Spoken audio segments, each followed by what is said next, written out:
Yang terhormat Bapak Kepala Sekolah SDN 1 Neglasari yang diwakili oleh Ibu EM Sukaina, dan yang saya hormati para peserta diseminasi yang berbahagia ini.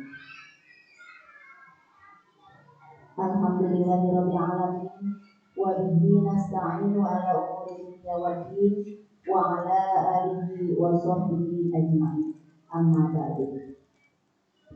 Pertama-tama marilah kita panjatkan puji dan syukur kehadirat Allah Subhanahu wa taala yang mana sampai saat ini kita masih diberikan rahmat dan hidayahnya sehingga kita dapat berkumpul dalam acara diseminasi budaya positif, sholawat beserta salam. Marilah kita sendirikan pada junjungan kita, yakni Habibana wa Nabiyana Muhammad, kepada keluarganya, para sahabatnya, juga kepada kita selaku umatnya. Mudah-mudahan mendapat syafaat yaumil akhir. Amin ya Allah ya Rabbal alamin. Hadirin yang berbahagia, kami ucapkan terima kasih atas kehadiran Bapak serta Ibu beserta diseminasi pada hari ini. Untuk mengefektifkan waktu, izinkan kami selaku pembawa acara untuk membacakan susunan acara pada siang hari ini.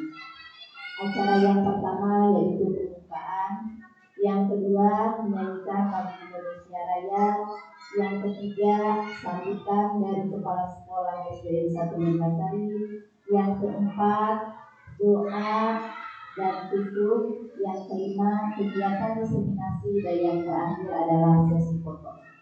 Untuk mengawali acara pada pagi hari ini, marilah kita mengucapkan basmalah bersama-sama. Bismillahirrahmanirrahim. Untuk acara selanjutnya menyanyikan lagu Indonesia Raya. Sebagai berikut kami persilakan kepada Ibu Edi.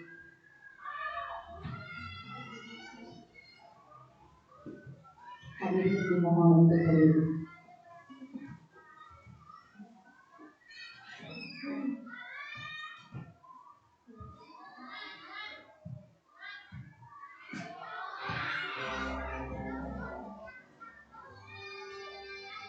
Indonesia tanah air,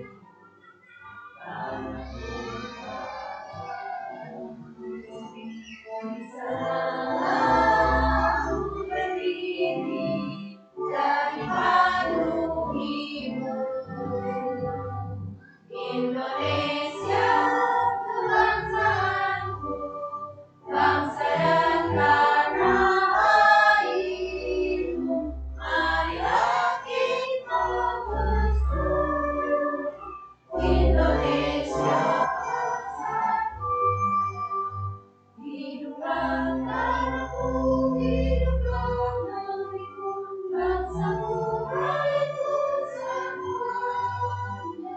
Bangunlah jiwanya, bangunlah badannya untuk Indonesia Raya.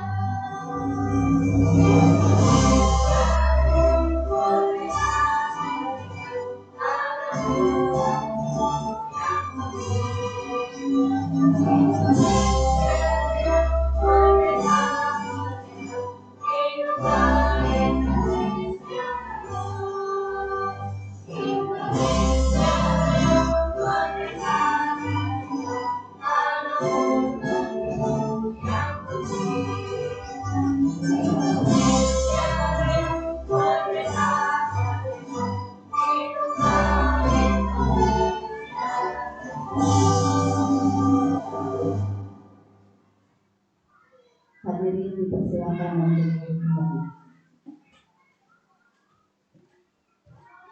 Untuk acara selanjutnya yaitu sambutan dari Kepala Sekolah SDN 1 Neglasari yang pada hari ini akan diwakili oleh Ibu EM Sukaina. Kepada beliau kami persilakan.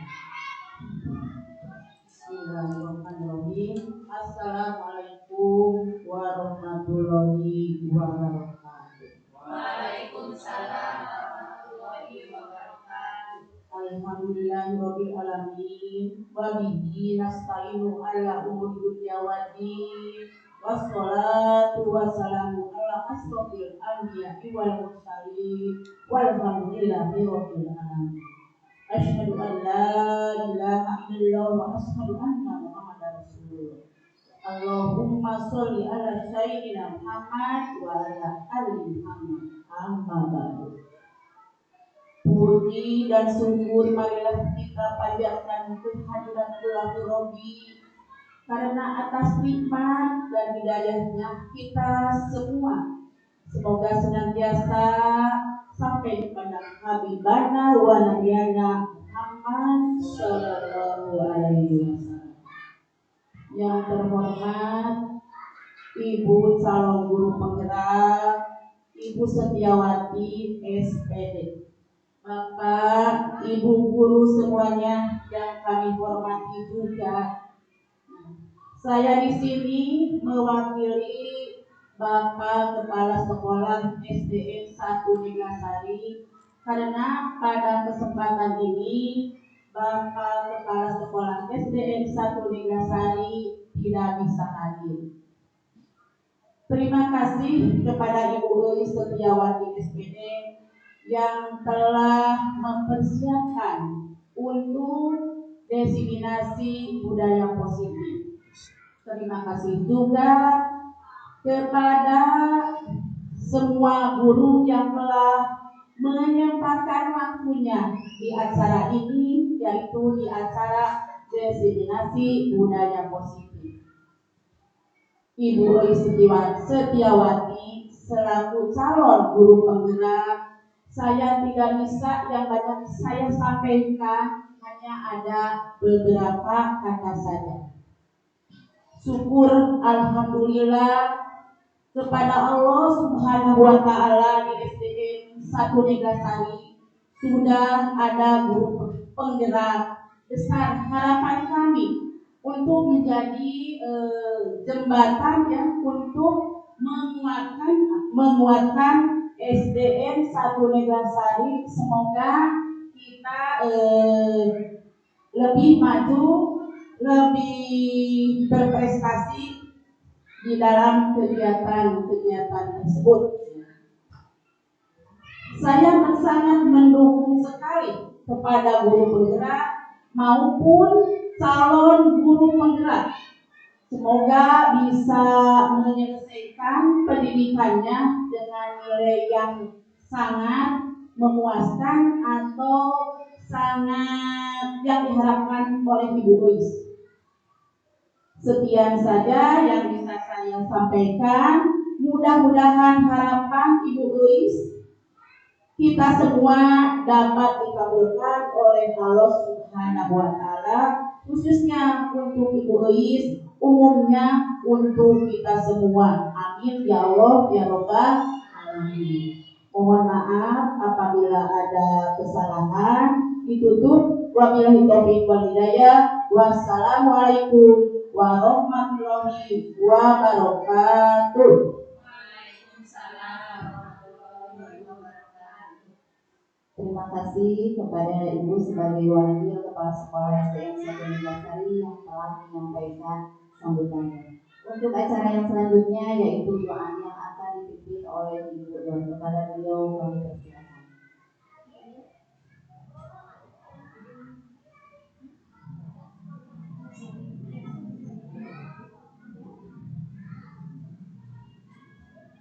Bismillahirrahmanirrahim. Assalamualaikum warahmatullahi wabarakatuh.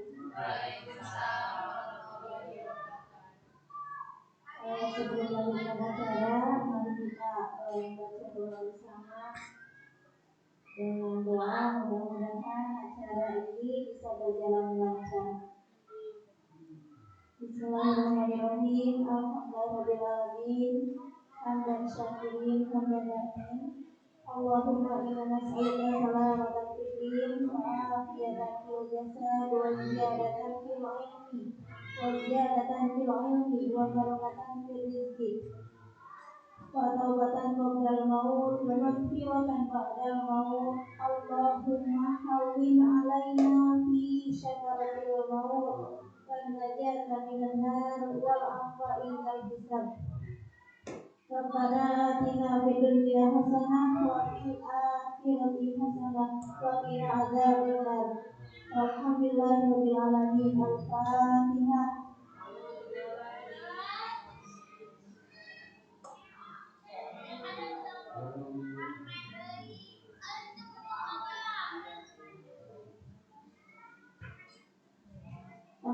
Wassalamualaikum warahmatullahi wabarakatuh.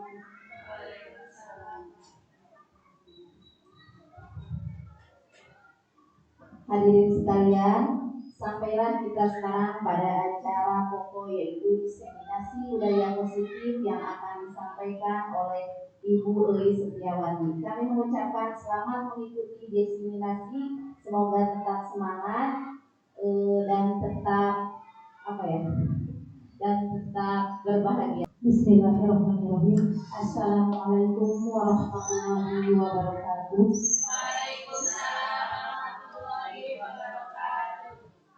Rabbi sahli sadri wa yassir wahlul 'uqdatam min lisani yafqahu qawli. Ya fatahu alim ya fatahu alim ya fatahu alim. Yang saya hormati Bapak Kepala Sekolah SDN 1 Megasari, yang pada kesempatan hari ini diwakili oleh Ibu EM Sopaina SPD. Yang saya hormati Bapak Ibu Guru yang telah hadir pada acara diseminasi ini. Pertama-tama, marilah kita panjatkan puji dan syukur kehadirat Allah Subhanahu wa Ta'ala yang telah memberikan kita nikmat sehat, sehingga kita semua bisa berkumpul tanpa kekurangan suatu apapun di acara ini. Sholawat beserta salam semoga senantiasa selalu tercurah limpahkan kepada junjungan kita Habibana wa Nabiyana Muhammad sallallahu alaihi wasallam. Tak lupa kepada para sahabatnya dan kita selaku umatnya, semoga kita semua mendapatkan syafaat di yaumil akhir nanti. Amin ya Allah ya rabbal alamin. Bapak dan Ibu Guru, sebelumnya saya ingin mengucapkan banyak sekali terima kasih kepada Bapak dan Ibu yang telah meluangkan waktunya untuk hadir memenuhi undangan saya dalam acara diseminasi budaya positif calon guru penggerak angkatan 9 Kabupaten Ciamis oleh saya sendiri, Elis Setiawati dari SDN 1 Megasari. Bapak dan Ibu guru sekalian, saya di sini ditugaskan dalam pendidikan guru penggerak untuk mendiseminasikan budaya positif atau meng-sharekan ilmu yang telah saya dapatkan di pendidikan guru penggerak. Nah, Bapak dan Ibu guru,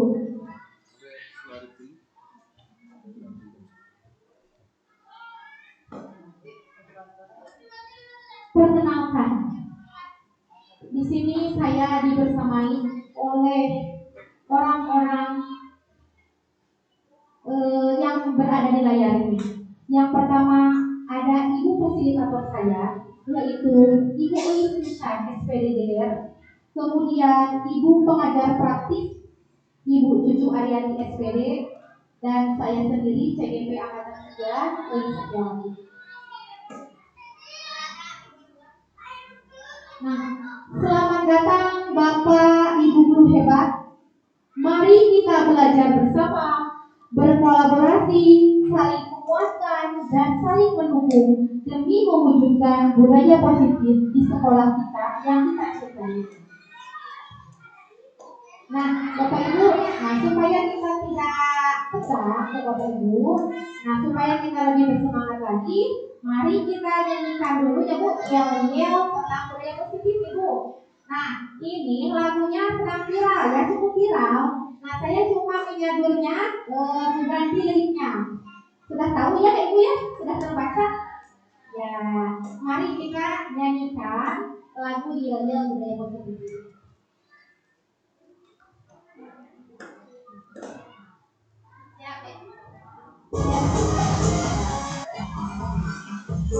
Terus tinggi, kami di sini untuk saling berbagi. Estafet berlebih, nanti ku senang bila maju bersama.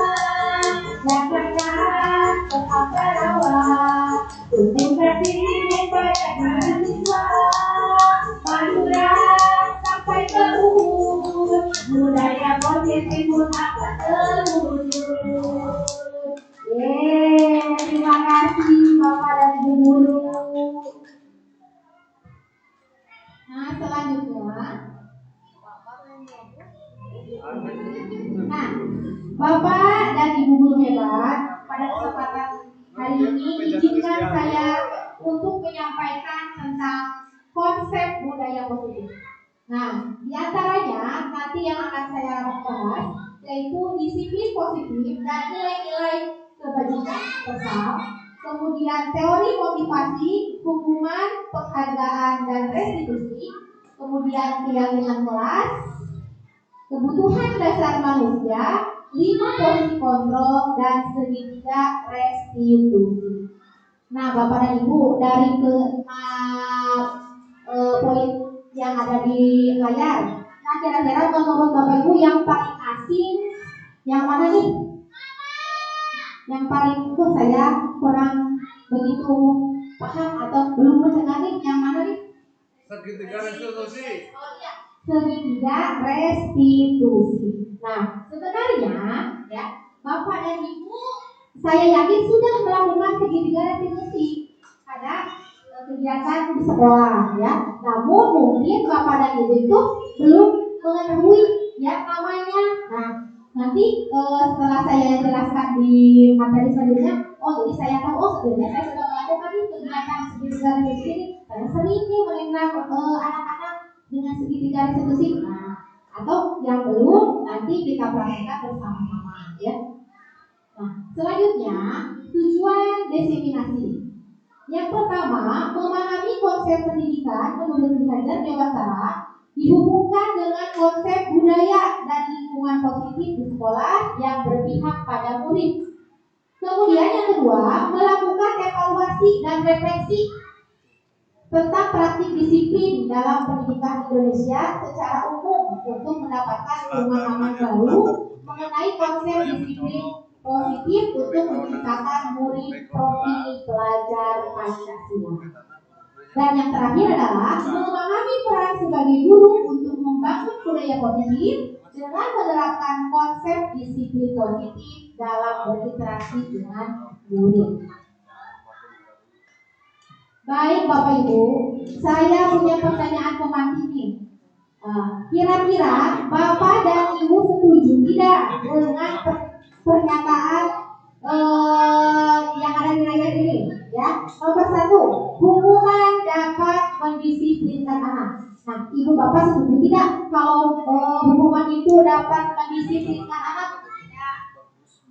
Bu Amel? Tidak. Kenapa nih Bu Amel tidak setuju kalau hukuman dapat mendisiplinkan anak? Baik, saya tidak setuju dengan pernyataan hukuman dapat mendisiplinkan anak karena mungkin anak tersebut bisa saja dia menaati disiplin jika diberi hukuman, namun hanya sesaat, tidak untuk jangka panjang. Saat itu dia mungkin akan melaksanakan disiplin kembali, cuma jangka waktunya tidak panjang, hanya sesaat. Ya, jadi menurut Bu Amel hukuman itu tidak dapat mendisiplinkan anak. Bisa, cuman waktunya hanya sementara atau jangkanya jangka waktu yang pendek ya. Yang lain bagaimana nih? Setuju atau tidak? Bahwa hukuman dapat mendisiplinkan anak-anak. Gimana nih Ibu? Bu Elis, setuju atau tidak?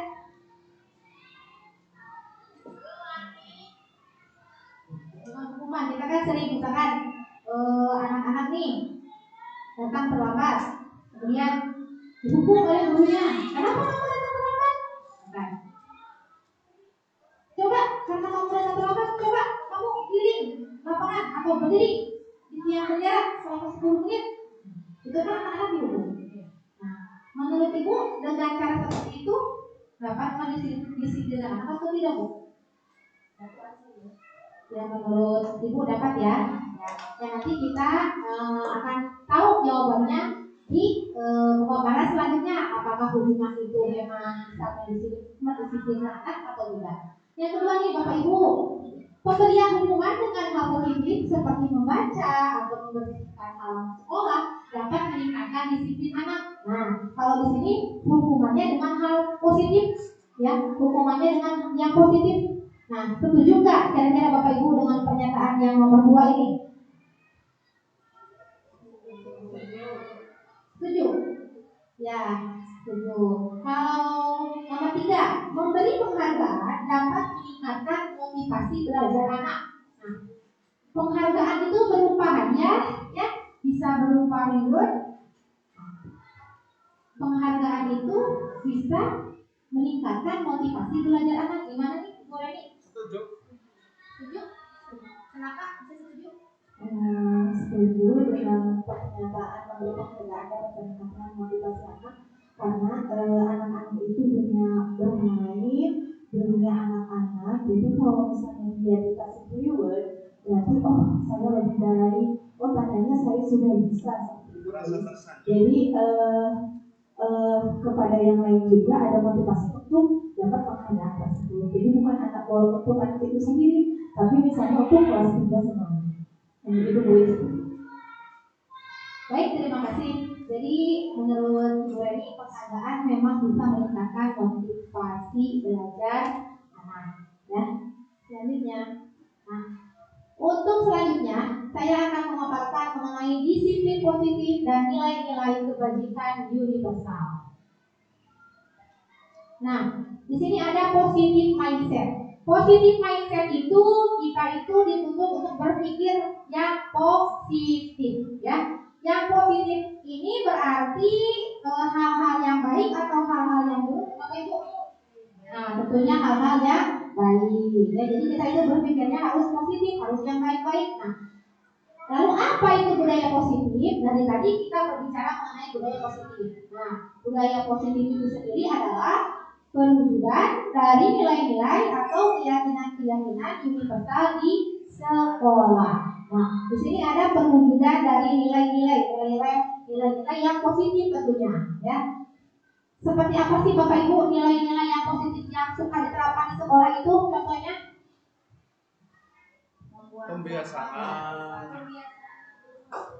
Membuang sampah ke tempatnya, pembiasaan, ya. Kemudian apa lagi?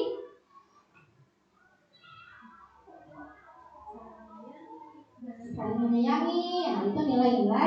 Baik Bapak Ibu, sekarang kita akan bermain sebentar nih Bapak Ibu. Cobalah buka, ya. Nah, di sini boleh nggak berpasang-pasangan nih, Bapak dan Ibu? Ada yang menjadi A, ada yang menjadi B. Boleh ke depan ya? Boleh? Pamar ya, boleh ya? Ya.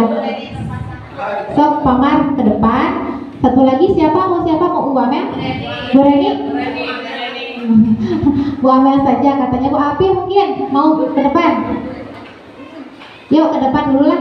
Kita praktekkan supaya lebih paham. Satu lagi, ini kan ada yang jadi A, ada yang jadi B, ya. Ada lagi yang mau ke depan? Boleh? 2 orang lagi. Bu Elis mungkin? Bu Elis, ya. Bu Reni dengan Bu Elis.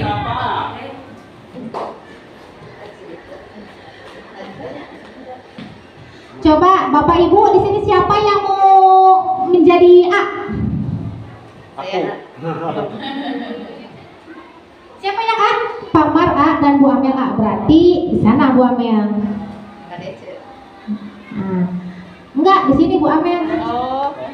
Nah, sekarang Bu Amel dengan Bapak Marjuki, tugas Anda adalah mengepalkan salah satu tangan Anda. Coba Anda bayangkan bahwa Anda mempunyai sesuatu yang sangat berharga dalam kepalan tangan Anda, ya. Anda perlu menjaga benda tersebut sekuat tenaga karena begitu pentingnya untuk kehidupan Anda. Jadi coba bayangkan, menurut Bapak di sini ada benda yang sangat berharga nih. Benda atau sesuatu? Sesuatu ya. Boleh benda, boleh sesuatu yang sangat berharga. Bayangkan. Sama, ini juga Bu Amel ya. Bayangkan apa yang berharga bagi Bu Amel. Ya. Sudah ada bayangannya? Pak Budi ya. Iya. Kita tidak tahu ya apa yang berharga karena tidak boleh menyebutkan ya. Bu Ame dan Pak Marjuki ini mempunyai benda atau sesuatu yang sangat berharga dalam genggaman tangannya. Nah, tugasnya di sini ya, Ibu Reni dengan Ibu Elis adalah tugas yang B ya. Tugas yang B adalah mencoba dengan segala cara untuk membuka kepalan tangan Pak Marjuki dan Bu Amel ya. Nah, Bu Elis dengan Bu Reni boleh nih membujuk supaya Ibu Amel dan Pak Marjuki, ini Bu Elis ke Bu Amel ya, kemudian Bu Reni ke Pak Marjuki. Nah, boleh kalau tidak bisa dengan bujukan, boleh nih dihardik, gak apa-apa lah ya, atau diintimidasi, gak apa-apa, boleh ya, atau tidak juga dimarahi saja ya, supaya dengan cara apapun supaya bisa ini dibuka tangannya seperti itu ya. Atau kalau masih belum bisa dibuka, boleh disogok ya dengan uang. Disogok. Kira-kira apakah akan membuka kepala tangannya atau tidak? Ya, boleh nih sekarang kita lakukan percobaannya. Coba Bu Elis sama Bu Reni, silakan bujuk atau apa ya? Boleh. Ayo buka kamu. Buka. Bolehkah saya lihat? Bolehkah saya lihat? Tidak. Bolehkah saya buka? Tidak. Kenapa tidak boleh dibuka? Karena ini berharga. Kalau dibujuk tidak bisa, karena ini penasaran, boleh dengan cara apa lagi nih supaya dibuka? Ini cepat.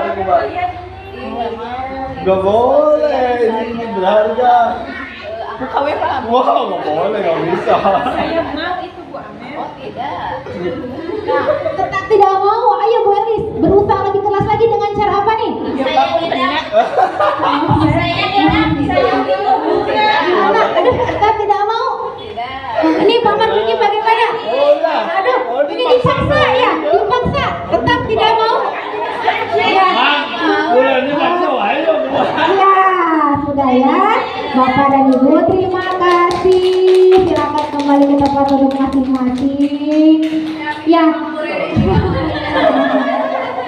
Bapak dan Ibu, tadi sudah melihat ya kegiatan di depan, cobalah buka. Ya, Ibu Reni dengan Ibu Elis ya sudah berusaha sekuat tenaga. Ya, yang pertama tadi dengan apa? Membujuk, dibujuk ya, kekersaannya, terus dikumaha deui, dimarahi juga tidak ya, digoda juga tetap tidak ya, atau ditawari uang juga tidak mau ya. Nah, next butik. Nah, jadi apakah tadi ada atau tidak yang luka kepala tangan? Bu Amel dengan Pak Mar? Tidak ya, semuanya masih tetap dengan pendiriannya ya. Nah, lalu siapa sih sebenarnya yang memegang kendali atau kontrol untuk membuka atau menutup kepala tangan kita? Siapa? Apakah orang lain atau diri kita sendiri? Ya, jadi sesungguhnya yang bisa mengontrol diri kita adalah diri kita sendiri, bukan orang lain. Begitu juga kita sebagai guru terhadap siswa kita ya. Sebenarnya kita tidak bisa mengontrol murid kita sesuai dengan apa yang kemauan kita ya.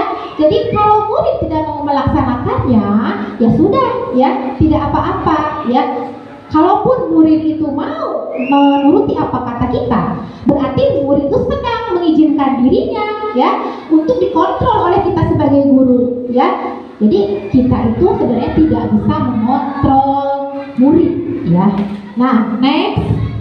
Nah, di sini Bapak Ibu, menurut Dr. William Glaser, nah di sini ada perubahan paradigma ya. Yang pertama, paradigma ilusi guru mengontrol murid. Nah, di sini ilusi ya, ilusi guru, pandangan lama bahwa guru bisa mengontrol murid ya. Kita nih sebagai guru ya bisa nih kontrol murid kita. Apa yang kita mau harus dilaksanakan oleh murid. Nah, sebenarnya ya kita tidak bisa mengontrol murid kita.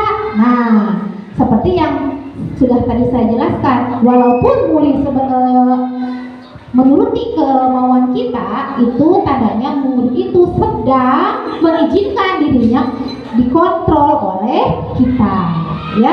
teori kontrol menyatakan bahwa semua perilaku mempunyai tujuan, ya, bahkan terhadap perilaku yang tidak sesuai sekalipun, ya. Yang kedua adalah ilusi bahwa semua penguatan positif efektif dan bermanfaat. Nah, jadi ada paradigma atau ilusi bahwa penguatan positif itu efektif dan bermanfaat. Nah, penguatan positif atau bujukan adalah bentuk-bentuk kontrol sehingga usaha untuk mempengaruhi murid agar mengulangi suatu perilaku tertentu adalah suatu usaha untuk mengontrol murid tersebut. Dalam jangka waktu tertentu, kemungkinan murid tersebut akan menyadarinya dan mencoba untuk menolak bujukan kita, atau bisa jadi murid tersebut menjadi tergantung pada pendapat sang guru untuk berusaha. Nah, yang ketiga adalah ilusi bahwa kritik dan membuat orang merasa bersalah dapat menguatkan karakter. Nah, ibu bapak suka tidak mengkritik anak? Suka ya, jujur saja nih, suka ya? Suka. Nah, atau suka tidak membuat anak merasa bersalah? Pasti pernah ya. Nah, di sini menggunakan kritik dan rasa bersalah untuk mengontrol murid menuju pada identitas yang gagal, Bapak Ibu, sebetulnya, ya. Nah, mereka belajar untuk merasa buruk tentang diri mereka. Mereka mengembangkan dialog diri. Ya, di sini ada Dr. Siebert ya tentang stimulus respon dan teori kontrol, ya. Nah, dalam stimulus respon di sini ada realitas kebutuhan kita sama, ya. Padahal menurut teori kontrol realitas kebutuhan kita berbeda, ya. Kemudian setiap orang melihat hal yang sama, ya. Padahal setiap orang memiliki gambaran yang berbeda. Kita berusaha mengubah pandangan orang lain berpandangan sama dengan kita. Padahal kita berusaha memahami pandangan orang lain melihat dunia, ya. Kemudian perilaku buruk dinilai suatu kesalahan, ya. Padahal menurut teori kontrol semua perilaku memiliki tujuan, ya. Orang lain bisa mengontrol saya, ya. Hanya Anda yang bisa mengontrol diri Anda, ya. Selanjutnya, saya bisa mengontrol orang lain. Menurut teori kontrol, Anda tidak bisa mengontrol orang lain, ya. Selanjutnya, pemaksaan ada pada saat bujukan gagal. Nah, kolaborasi dan konsensus menciptakan pilihan-pilihan baru, ya. Kemudian yang terakhir, di stimulus respon, model berpikirnya adalah menang kalah, sedangkan di teori kontrol adalah model berpikir yang menang. Nah, lalu apakah makna disiplin yang sesungguhnya? Nah, menurut Bapak dan Ibu, ketika mendengar kata disiplin, ya, apa yang terbayang dalam benak Bapak dan Ibu nih?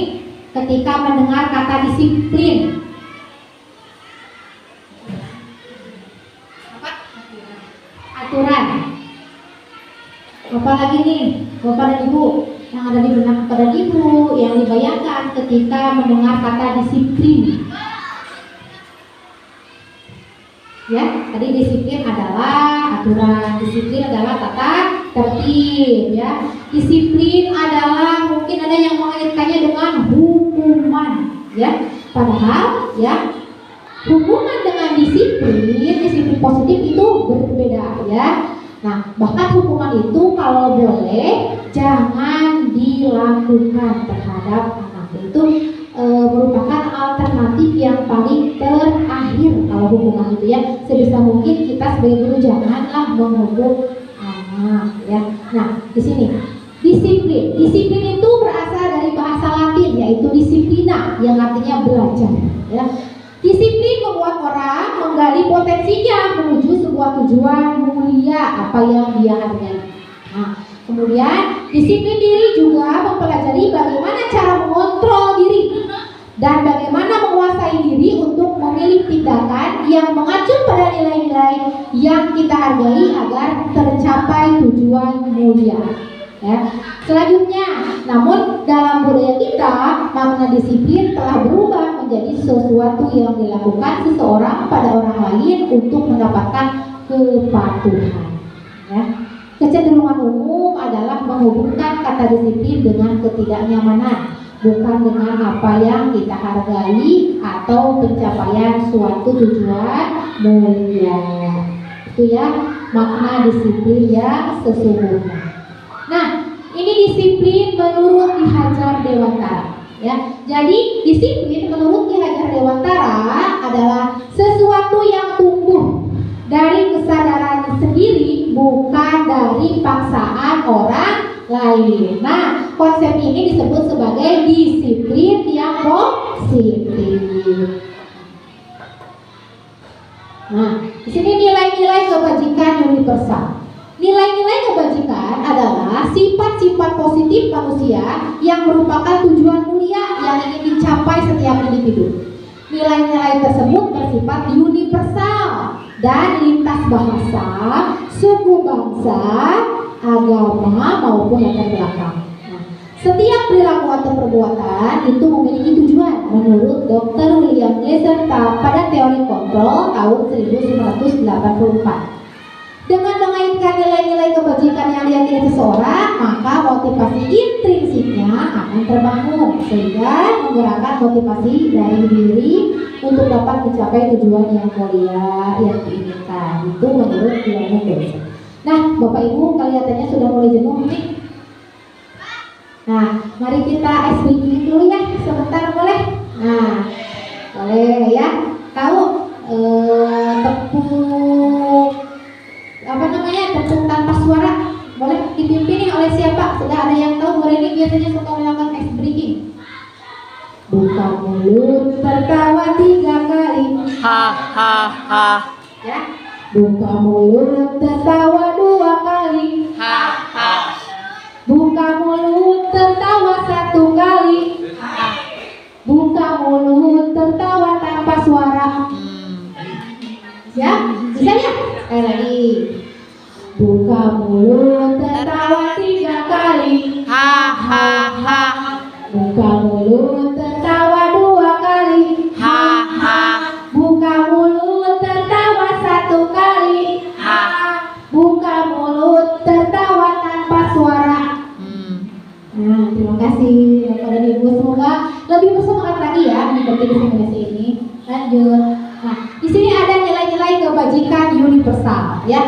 Nah, dari seluruh rangkaian tadi, nilai-nilai kebajikan universal ini bermuaranya pada tujuan pendidikan nasional Indonesia, yaitu pada karakter profil pelajar Pancasila. Ya, ada 6 dimensi profil pelajar Pancasila yang sudah sering kita nyanyikan di sekolah kita masing-masing. Ya, nih, boleh ya Bapak dan Ibu menyanyikan lagu profil pelajar Pancasila ya bersama-sama? Boleh? Ya, siap ya. 1, 2, 3.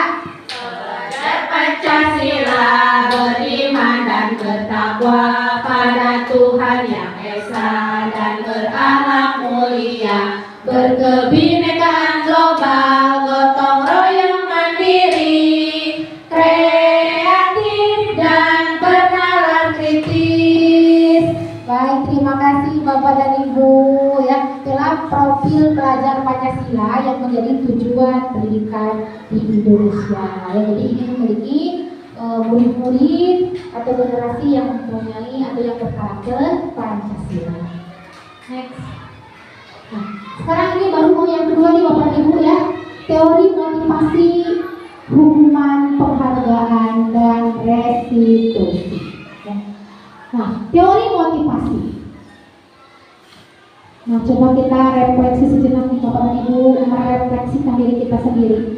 Nah, apa yang memotivasi atau yang mendasari Bapak dan Ibu misalnya? Apakah Bapak dan Ibu melakukan suatu tindakan itu hanya untuk menghindari ketidaknyamanan atau hukuman? Pernah tidak Bapak dan Ibu melakukan hal atau tindakan? Saya melakukan itu karena saya takut dihukum. Ya, kalau kita sebagai guru, saya datang ke sekolah ya lebih awal karena takut kepala sekolah misalkan. Jadi buru-buru cepat-cepat ya. Kalau murid misalkan, saya mengerjakan tugas itu karena sebenarnya saya tak sabar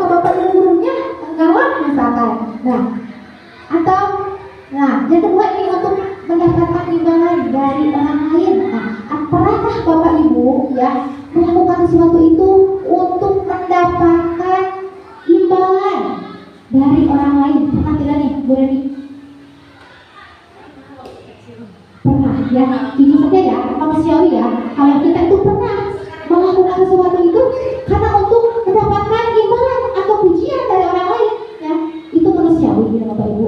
Nah, kemudian yang terakhir adalah untuk menghargai diri sendiri. Nah, ini adalah ketiga motivasi perilaku manusia. Yang satu, teori untuk menghindari ketidaknyamanan atau hukuman. Teori ini adalah merupakan teori yang tingkatannya paling rendah. Karena dengan teori ini ya, seorang pasti akan berkata, jika saya tidak melakukan sesuatu itu atau perbuatan itu, nah saya takut. Nah, tadi seperti itu. Nah, ini motivasinya motivasi eksternal. Motivasi eksternal itu adalah motivasi yang datangnya dari luar ya. Kemudian untuk mendapatkan imbalan. Nah, orang yang mempunyai motivasi seperti ini, yang kedua itu setingkat lebih bagus dibanding yang pertama ya. Karena orang yang mempunyai motivasi nomor 2 ini adalah, nah, jika saya melakukan sesuatu, apa nih imbalan yang bisa saya dapatkan? Nah, seringkali kita mempunyai motivasi seperti itu ya. Nah, sebenarnya Bapak Ibu, yang motivasi yang paling bagus adalah untuk menghargai diri sendiri, yaitu tanpa adanya motivasi eksternal. Jadi harus motivasinya motivasi internal yang muncul dari kesadaran diri kita sendiri. Seperti contoh yang tadi saya sebutkan, saya datang ke sekolah sebagai guru, jangan takut dengan kepala sekolah ya, karena hukuman atau takut gimana. Nah, sebagai murid jangan takut sama gurunya karena tidak mengerjakan tugas atau mengerjakan tugas itu karena ada takut sama gurunya, ada rasa takut ya. Padahal yang seharusnya itu adalah kesadaran. Saya datang ke sekolah karena itu memang tugas saya sebagai guru, jangan mau dipuji atau karena untuk menghindari hukuman atau ketidaknyamanan. Itu yang Bapak Ibu. Next. Nah, di sini ada pertanyaan pemantik nih Bapak Ibu. Iva kurang menguasai pelajaran matematika, sehingga pada saat pelajaran tersebut berlangsung, ia lebih banyak berdiam diri atau menggambar di buku pelajarannya. Nah, pada saat guru matematikanya Pak Seno menanyakan pertanyaan kepada Iva menjadi gugup dan sengaja menjatuhkan tasnya dari kursi, serta tiba-tiba menjadi gagap pada saat berupaya menjawab. Seluruh kelas pun tertawa melihat perilaku Iva yang berbicara tergagap dan terkejut. Tersebutnya Pak Seno pada saat itu membiarkan teman-teman IPA menertawakan IPA yang tergagap dan malu luar biasa, dan malahan minta IPA untuk maju ke depan dan berdiri di depan kelas sambil menunjuk hidungnya karena tidak bisa menjawab pertanyaan dari Pak Seno. Kelas makin gaduh, anak-anak pun tertawa melihat IPA di depan kelas memegang ujung hidungnya. Nah, sudah ketangkap belum Bapak? Ini Bapak Ibu kasusnya.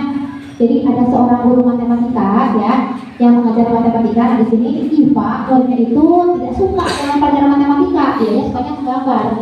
Ketika ketahuan, nah Pak guru itu kemudian menanya kepada IPA, dan IPA malah gugup sehingga IPA menjatuhkan tasnya dan dia pun berbicaranya tergagap-gagap. Nah, namun Pak Seno sebagai guru matematika menyuruh IPA untuk maju ke depan untuk menjawab pertanyaannya itu, ya. Nah, karena tidak bisa menjawab, maka IPA disuruh berdiri di depan kelas sambil menunjuk hidungnya. Nah, next menjawab, maka IPA disuruh berdiri di depan kelas sambil menunjuk hidungnya. Nah, next. Nah, Bapak dan Ibu, dari kasus yang tadi, apakah Bapak dan Ibu setuju dengan tindakan Seno, dengan tindakan Pak Seno terhadap IPA? Setuju tidak?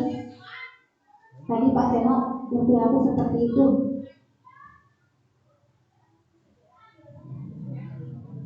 Bagaimana? Setuju atau tidak nih? Setuju dengan mengedepankan anak, kemudian anak disuruh berdiri di depan kelas sambil memegang hidungnya, dan anak-anak yang lain tertawa atau tidak setuju? Ya, kira-kira kenapa nih kok tidak setuju?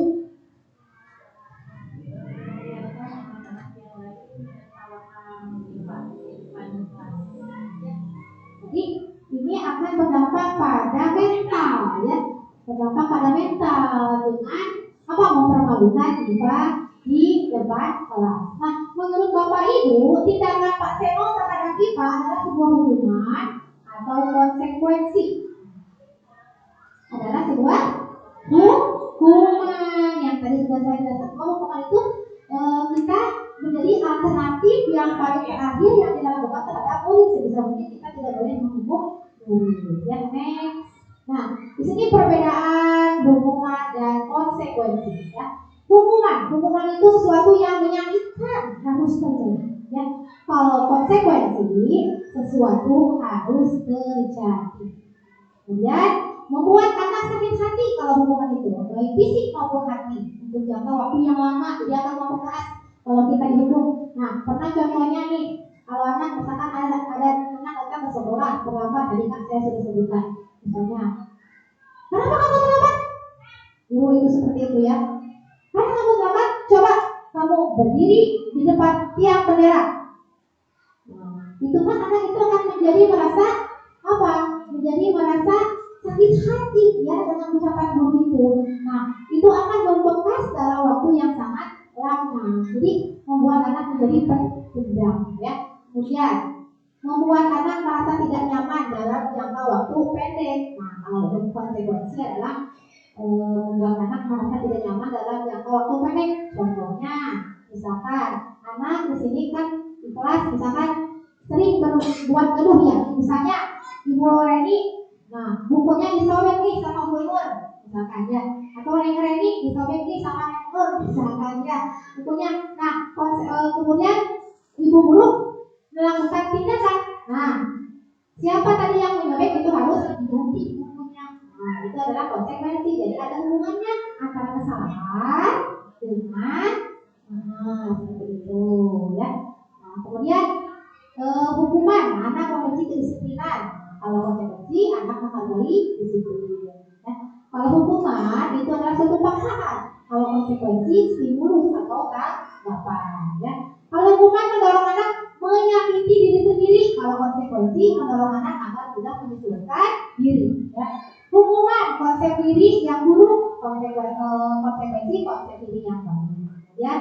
Hukuman anak belajar untuk menyembunyikan kesalahan. Kalau konsekuensi anak belajar untuk memenuhi peraturan. Ya. Kemudian kalau hukuman anak itu marah, rasa bersalah, dipermalukan, merasa tidak dihargai. Kalau konsekuensi kehilangan hak, dibuat tidak nyaman, diasingkan untuk sementara. Jadi kalau boleh memilih antara hukuman dan konsekuensi, Bapak Ibu dalam pemilihan itu memilihnya yang konsekuensi. Jadi hukumannya itu disesuaikan dengan hukuman tindakannya itu disesuaikan dengan kesalahan siswa. Ya. Next. Nah, di sini Bapak Ibu, gimana nih hukuman atau konsekuensi nih?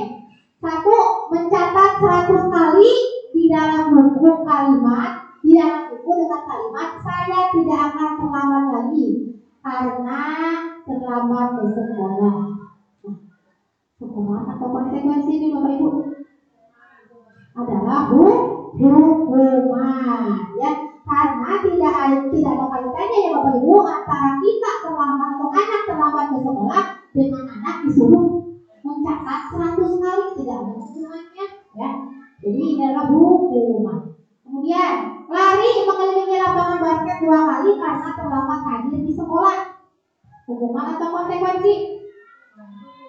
Hukuman. Ya ini sama, karena terlambat hadir disuruh mengelilingi lapangan basket. Jadi ini tidak ada hubungannya antara hukuman dengan kesalahannya ya. Selanjutnya, murid diminta untuk push up 15 kali karena tidak menggunakan masker ke sekolah. Hukuman ya. Menggantikan kertas tugas teman yang telah dicoret-coret. Konsekuensi ya. Nah, karena ini ada menggantikan kertas teman yang telah dicoret-coret ya. Jadi ini konsekuensi. Membersihkan tumpahan air di meja tulis karena tersenggol pada saat belajar. Nah, adalah konsekuensi ya, konsekuensi. Selanjutnya, murid disuruh untuk mengenakan sepatu seharian di sekolah karena tidak mengenakan sepatu hitam.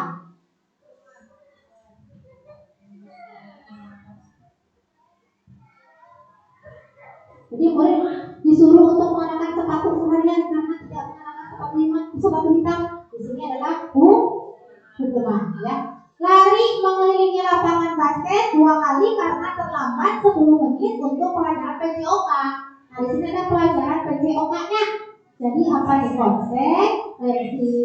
Karena ini ada hubungannya ya.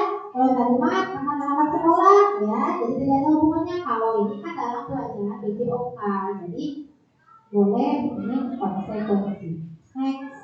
Nah, ada hukuman, ada konsekuensi, satu lagi ada restitusi. Ya.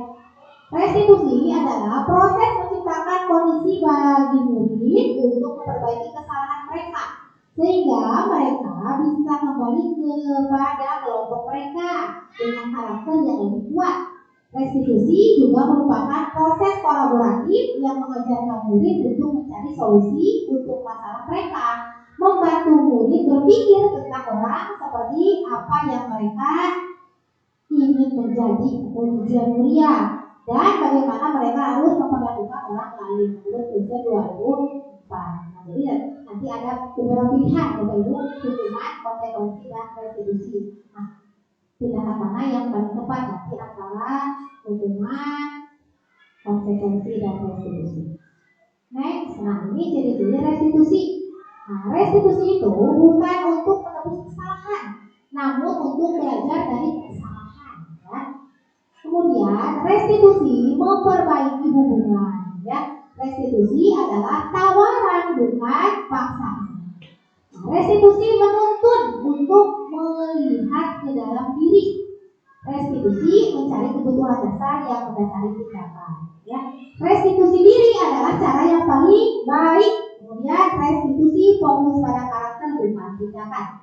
Restitusi menguatkan, restitusi fokus pada solusi. Restitusi mengembalikan murid yang berbuat salah pada kelompoknya. Next.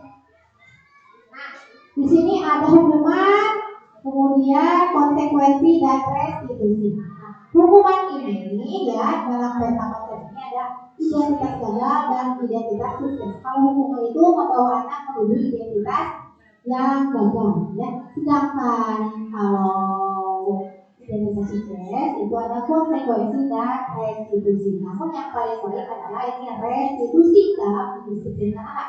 Jadi yang paling tepat adalah restitusi untuk mendisiplinkan anak. Ya. Ini di sini kan ada hukuman. Hukuman sesuatu yang menyakitkan harus terjadi. Kalau konsekuensi sesuatu harus terjadi dan restitusi merupakan suatu pilihan. Ya. Jadi ini yang paling bagus ya menuju identitas sukses adalah konsekuensi dan restitusi. Namun yang paling baik adalah hukuman restitusi.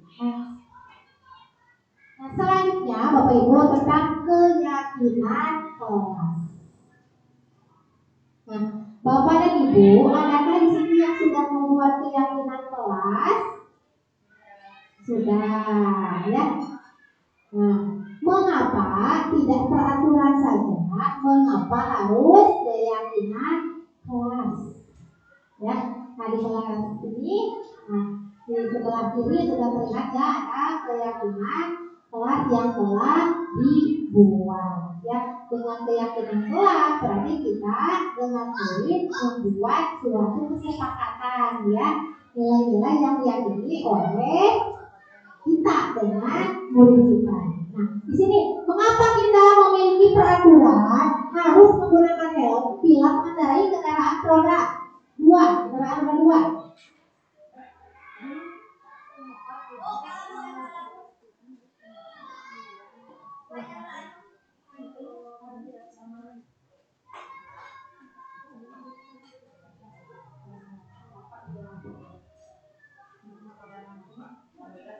Nah, kira-kira kenapa nih kita menggunakan helm?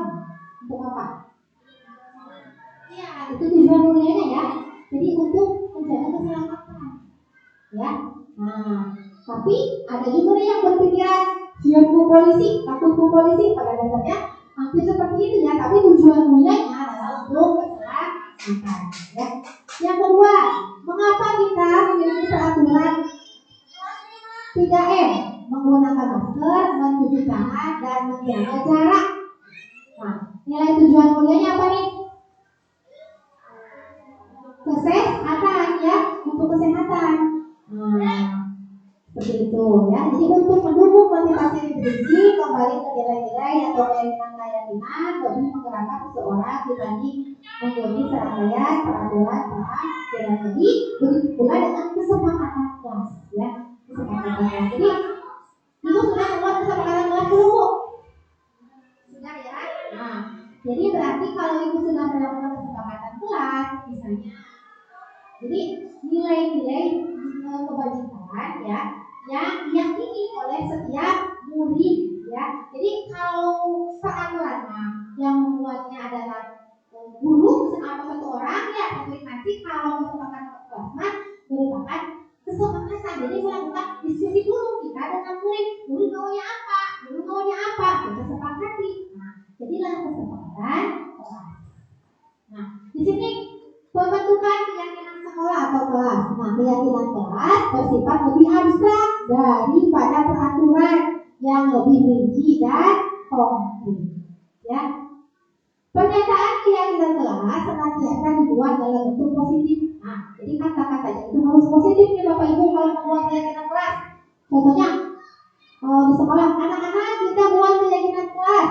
Nah, apa saja nih? Anak-anak biasanya jawabnya, Bu, jangan membuang sampah di kelas. Biasanya seperti itu ya kalau anak-anak. Bu, jangan berisik mengganggu. Nah, tidak apa-apa, ya. Tuliskan saja ya oleh guru. Nanti oleh guru ya dibimbing menjadi kalimat yang positif, ya. Kalau tadi jangan membuang sampah sembarangan, itu pasti negatif karena pasti ada kata jangan, ya. Maka dirubah menjadi kalimat yang positif, yaitu bagaimana? Iya, menjaga kebersihan kelas, ya, menjaga kebersihan kelas. Kemudian apa lagi? Tadi yang kedua, jangan berisik, jangan ribut. Nah, dirubah ke dalam kalimat yang positif menjadi apa? Contohnya, jangan ribut, jangan berisik. Apa nih?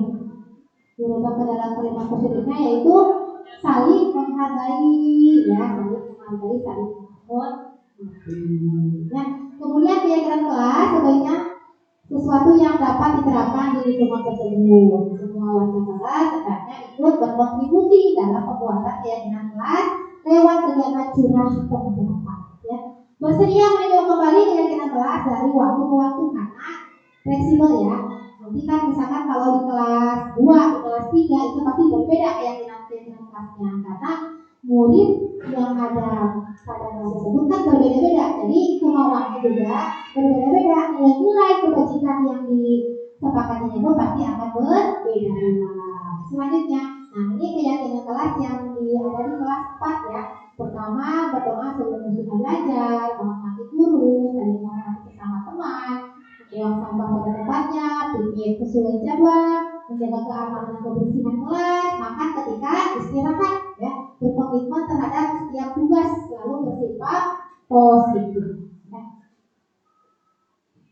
Nah, di sini ada peraturan. Selalu kembalikan buku ke tempatnya. Ini peraturan, ya, peraturan. Nah, dirubah menjadi keyakinan kelas, ya. Tujuannya apa nih? Atau nilai positifnya apa nih dari selalu kembalikan buku ke tempatnya? Supaya rapi, ya. Jadi anak dituntut untuk bertanggung jawab, ya. Dilarang mengganggu orang lain. Apa nih nilai kebajikan yang ditujunya dari dilarang mengganggu orang lain? Lingkungan kelas yang tenang, ya. Kemudian hadir di sekolah 15 menit sebelum pembelajaran dimulai. Nilainya apa nih? Disiplin, ya. Dilarang melakukan kekerasan. Tujuan mulianya apa? Atau nilai yang ditujunya? Saling menyayangi. Dilarang menggunakan narkoba, menjaga kesehatan. Bergantian atau menunggu giliran, ya, antri itu seperti apa? Berarti harus melatih apa kalau antri? Kesabaran, ya. Menggunakan masker untuk apa sih? Untuk kesehatan. Jangan berlari di kelas atau di koridor. Keselamatan atau kedisiplinan tidak boleh. Nah, di sini ada sedikit lagi ya. Kebutuhan kebutuhan dasar manusia. Nah, kebutuhan dasar manusia adalah kebutuhan yang harus dipenuhi oleh setiap manusia. Jadi kalau ada anak didik bapak dan ibu yang di sekolahnya mempunyai kesalahan, ya, jadi jangan dulu disalahkan, ya, karena kita harus tahu dulu nih kebutuhan dasar apa yang belum dia penuhi, ya. Jadi jangan dulu kita menjadi dulu, tanyakan dulu atau selidiki dulu, dekati dulu anak kita itu kebutuhan dasar apa yang sebelumnya belum dia penuhi. Nah, kebutuhan dasar manusia itu ada 5. Yang pertama kasih sayang dan rasa diterima. Yang kedua penguasaan. Yang ketiga kesenangan, dan yang keempat adalah kebebasan. Yang kelima bertahan hidup, ya. Jadi yang pertama dulu bertahan hidup, ya. Bertahan hidup yang pertama, yang kedua kasih sayang dan rasa diterima, kemudian penguasaan, kesenangan dan kebebasan. Ya. Pernah nggak Bapak Ibu ada anak di sekolah yang diam saja? Ada ya? Ada. Nah, apa nih tindakan Bapak dan Ibu ketika ada anak di kelas yang saja tidak mau bergaul dengan temannya?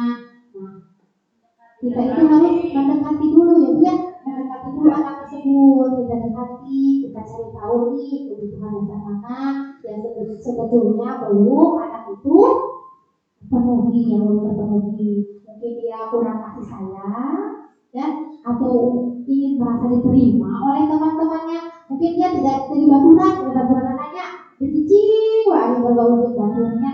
Nah, kita dekati, kemudian kita kasih masukan-masukan yang positif sehingga anak tersebut merasa diterima oleh teman-temannya dan mau membaur dengan teman-temannya, jajan bareng, belajar bareng, seperti itu. Nah, 5 posisi kontrol, ya. Di sini ada 5 posisi kontrol sebagai guru, ya. Jadi kita itu sebagai guru punya 5 posisi. Yang pertama penghukum, yang kedua pembuat orang merasa bersalah, yang ketiga sebagai teman, sebagai pemantau, dan sebagai manajer, ya. Nah, dalam 5 posisi kontrol ini ada identitas gagal, identitas berhasil atau sukses, ya. Nah, kalau identitas gagal ini adalah penghukum. Jadi posisi guru sebagai penghukum dan membuat orang merasa bersalah, ya.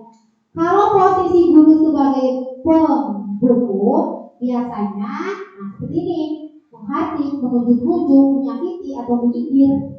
Kemudian kalau kamu tidak melakukannya, awas ya, ada ancaman, ya, kalau kamu begitu.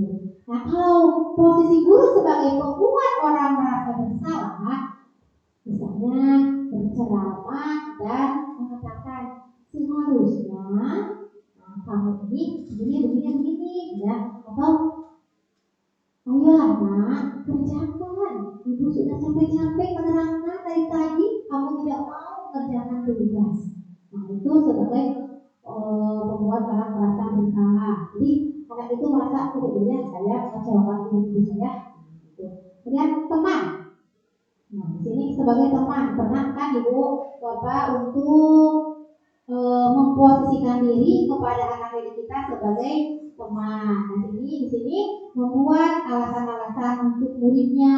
Di sini ayo ada kata ayolah lakukan demi ibu. Masa kamu tidak mau? Ingat tidak ibu pernah bantu dan seterusnya, ya. Itu posisi guru sebagai teman dan posisi guru sebagai pemantau. Nah, di sini ada menghitung dan mengukur. Kemudian apa peraturannya?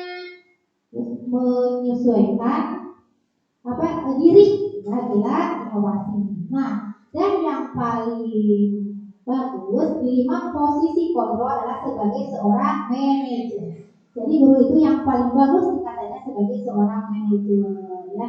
Nah, di sini, dalam seorang guru, posisi guru sebagai manajer, misalnya di sini yang mengajukan pertanyaan-pertanyaan seperti apa yang kita yakini, apa yang bisa kau kerjakan untuk memperbaiki masalah ini. Ini ada kaitannya dengan restitusi. Jadi ada 5 posisi kontrol guru, yaitu posisi guru sebagai penghukum, pembuat orang merasa bersalah, teman, pemantau, dan manajer. Nah, posisi kontrol apa yang sesuai dengan pernyataan berikut? Saya kecewa sekali dengan kamu. Dari yang 5 tadi, saya kecewa sekali dengan kamu. Membuat merasa bersalah, Kamu tidak pernah benar melakukannya.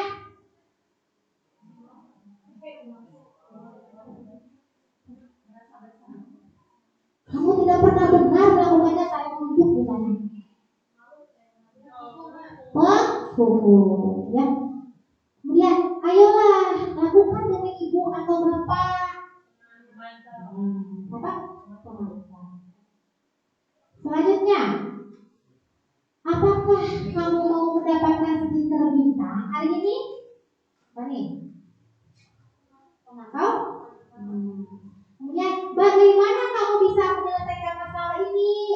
Manajer, ya. Kamu selalu yang paling terakhir. Kamu selalu yang paling terakhir. Membuat orang merasa bersalah. Itu lagi ya Bapak Ibu.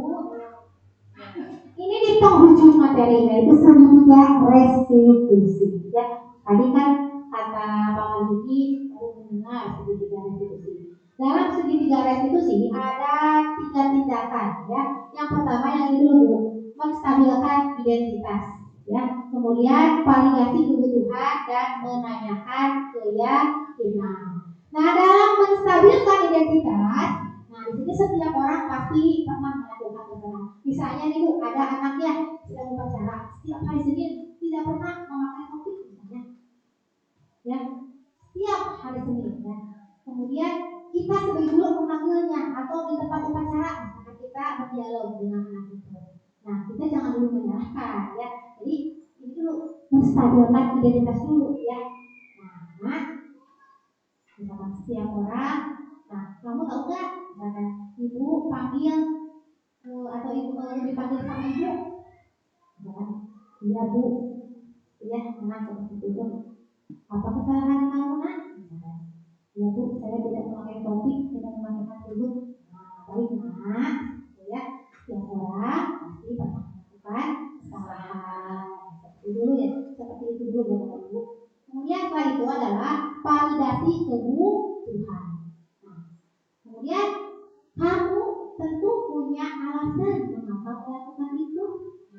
Ya kan, tanya dulu apa sehingga anak menjawab. Ya. Setelah validasi kebutuhan terjawab, baru kita menanyakan keyakinan.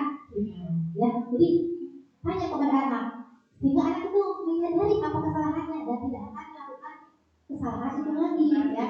Ya, jangan diulangi lagi. Jadi nanti anak akan sadar dengan sendirinya kalau ditangani dengan segitiga restitusi. Nah, misalkan ibu bertanya lagi nilai-nilai apa yang telah kita sepakati. Nah, kalau tidak memakai seragam berarti kita atau anak itu telah melanggar apa? Keyakinan kelas apa atau keyakinan sekolah apa? Tidak mematuhi apa berarti? Tidak mematuhi aturan. Nanti tanyakan lagi Bu kalau dalam segitiga restitusi. Ya, apa yang akan kamu lakukan? Ya, apa yang akan kamu lakukan supaya kamu tidak melakukan kesalahan kamu lagi? Anak akan berpikir, Bu, ya Bu, saya akan mempersiapkan Bu supaya hari Senin besok tidak ketinggalan lagi waktunya. Nah, saya akan lebih mempersiapkannya lagi. Seperti itu. Jadi dialoglah dengan tindakan segitiga restitusi. Ini sebetulnya sudah dibahas tadi ya, menstabilkan identitas. Guru berkata, berbuat salah itu hal yang manusiawi. Awalnya dengan seperti itu. Tidak ada manusia yang sempurna. Bapak Ibu juga pernah berbuat salah. Kemudian kita pasti bisa menyelesaikan permasalahan ini. Kemudian Bapak dan Ibu tidak tertarik untuk mencari tahu siapa yang salah, siapa yang benar. Bapak lebih tertarik untuk menyelesaikan masalah. Ya. Terus selanjutnya bisa dengan menggunakan kata-kata kalau kamu menyalahkan dirimu sendiri terus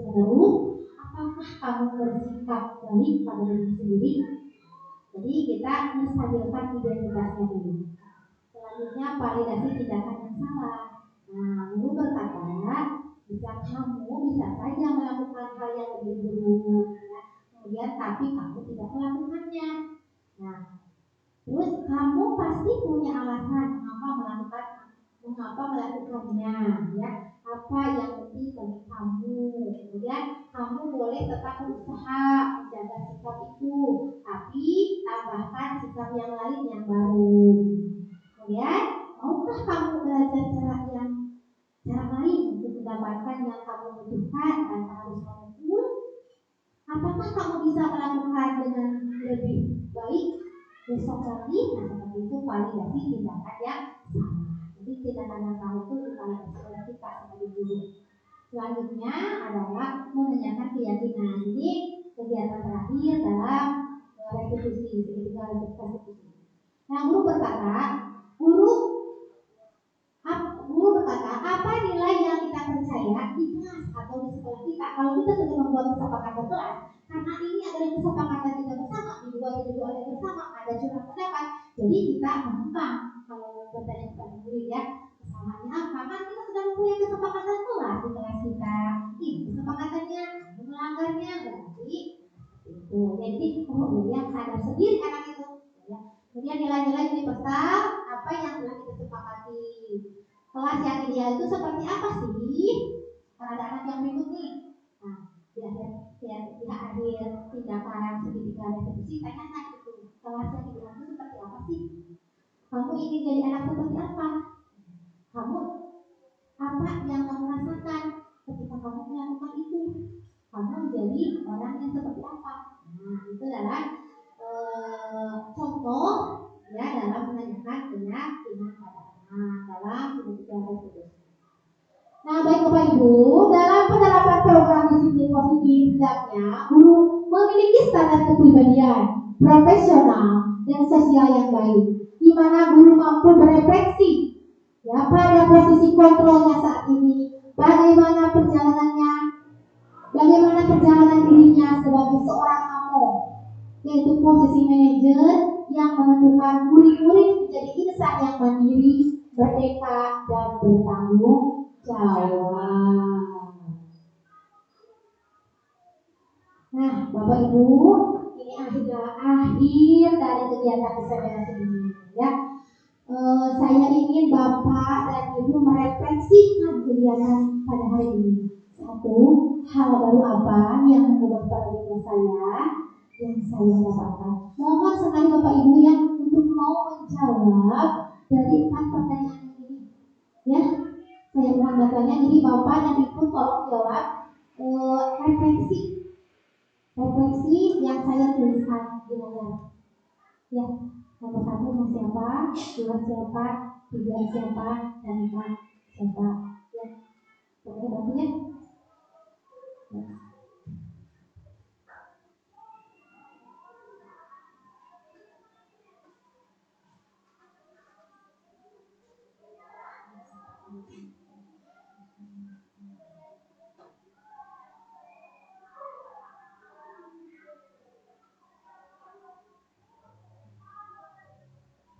Dari kepada Ibu nomor 1, hal baru apa yang mengubah paradigma itu pandangan saya yang saya dapatkan, ya, dari kegiatan yang tadi saya lakukan, ya, dalam diseminasi ini.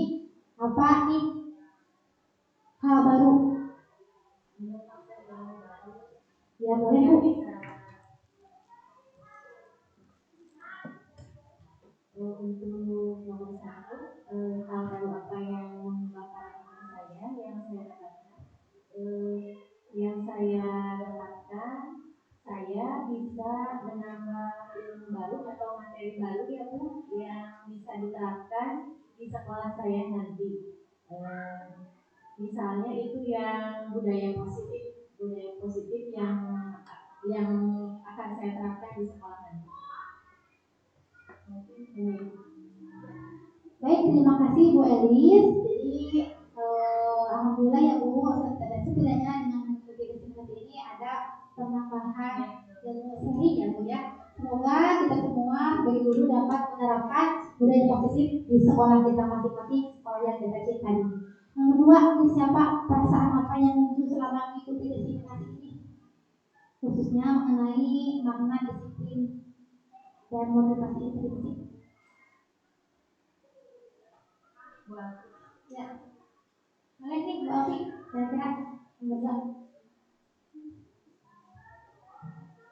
Baik, perasaan yang saya rasakan selama mengikuti diseminasi ini khususnya mengenai makna disiplin dan motivasi intrinsik, saya jadi mengetahui bahwa disiplin itu bukan harus selalu memberikan hukuman, tapi memberikan anak konsekuensi atas apa yang mereka lakukan. Nah, kemudian motivasi itu harus muncul dari dalam diri kita sendiri, bukan karena orang lain atau dari faktor eksternal. Baik, terima kasih Bu Alfi ya. Jadi dari kegiatan diseminasi ini banyak alhamdulillah ya. Jadi ada penambahan manfaatnya ya. Kemudian yang ketiga, boleh nih siapa peran Among seperti apakah yang saya telah lakukan selama mengikuti diseminasi ini? Among itu adalah apa ya? Menuntun. Bu Amel atau Bu Reni boleh? Bu Reni.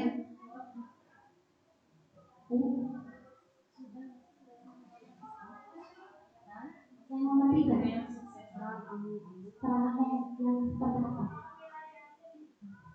Terima kasih Louis, izin menjawab ya refleksi yang ketiga. Peran Among seperti apakah yang saya telah lakukan selama mengikuti diseminasi ini?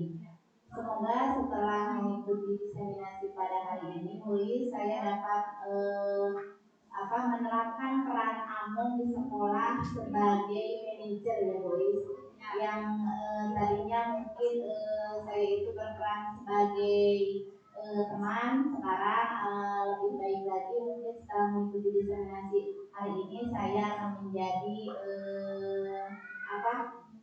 Among yang sebagai manajer. Baik, terima kasih Bu Amel. Jadi memang kita itu sebagai guru, ya, peran Among yang harus kita lakukan yang paling baik adalah sebagai manajer. Ya. Selanjutnya yang keempat nih Bapak dan Ibu di penghujung acara pada hari ini, saya akan menjadi Among yang seperti apakah setelah mengikuti diseminasi ini, hampir-hampir sama dengan nomor 3. Ya.